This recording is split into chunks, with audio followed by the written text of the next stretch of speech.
ఇంకా చూడండి పనస పిక్కలు ఉడికించానని చెప్పాను కదండి, అది తీసుకొస్తాను. జస్ట్ అవి అలా ఉడికినవే తినచ్చు. రిచ్ ప్రోటీన్ అండి, హై ప్రోటీన్. ఆ పిక్కలు మాత్రం అస్సలు పడేయకండి. పనస పండు తింటే మాత్రం పిక్కలు కూడా తీసుకోండి.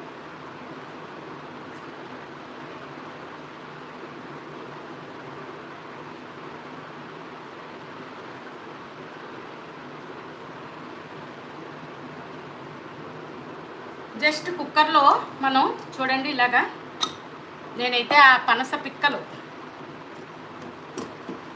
ఉడికించానండి. కొంచెం వాటర్ వేసి కొద్దిగా సాల్ట్ వేసి పిక్కలు ఉడికించాను. ఈ పిక్కలు మనం ఇవి ఉడికిన తర్వాత తొక్క కూడా చాలా ఈజీగా వచ్చేస్తుందండి. నేను చెప్పాను కదండి, దీంతో కట్లెట్ కూడా చేసుకోవచ్చు, చాలా బాగుంటుంది. జస్ట్ ఈ తెల్ల తొక్క పీకేయాలండి, తీసేయాలి. ఇగో ఇలాగ వస్తుందండి పిక్క. ఆల్రెడీ ఎవరికైనా తెలిసిన వాళ్ళు అయితే ఓకే, తెలియని వాళ్ళు అయితే మీరైతే ఈ పిక్కలతో ఏం చేస్తారో కూడా కామెంట్ చేయండి. చూడండి ఈ పిక్కలు జస్ట్ కూర కూడా చేసుకోవచ్చు అండి. ఉల్లిపాయ టమాటా అవి వేసి గ్రావీ కింద చేసుకోవచ్చు. లేదంటే ఇప్పుడు నేను ఉల్లిపాయ టమాటా సన్నగా తరిగాను కదండి, అలా కూడా వేసి కూర చేయొచ్చు. నెంబర్ ఆఫ్ వెరైటీస్లో కూడా ఈ పిక్కలు తీసుకుంటే చాలా మంచిది. ఇంకేమీ చేసుకోలేము, ఆ పనసపండు